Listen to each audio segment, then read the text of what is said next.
Ich würde dich nie können verstehen, Papa, warum hast du müssen gehen? Bitte bleib nur einmal stehen, schau zurück und schau mich an. Papa, auch da hättest schlussendlich deine Papiere gehabt. Du haust ab und verlässt uns, gehst auf Kanada. Und wieso hast du den kleinen Bro müssen mitnehmen? Hä?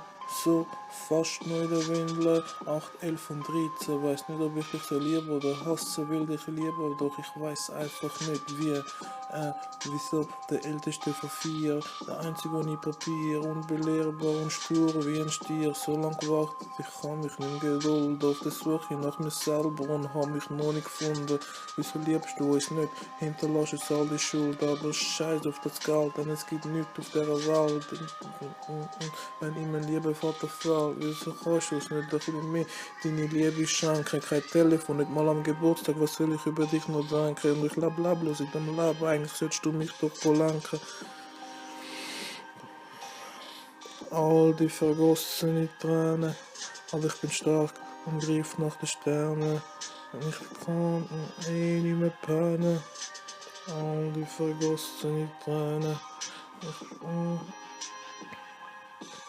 Und nein, ich lass mis Mami sicher nicht allein. Und der Ippo, der neueste, allerkleinste Bro, ist erst etwa 2. Ich weiss, das Leben in der Schweiz ist zwar schön, aber hart. Wir bestehen aus dich und du tust so, als wären wir gar nicht mehr wert.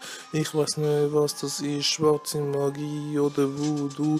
Und obwohl ich dich als Vater trotzdem über alles liebe, will ich einfach niemals so sein wie du. Am Anfang noch bin ich froh, fühl mich frei, hol das Velo fort, wirklich vor etwa 15 Jahren oder so.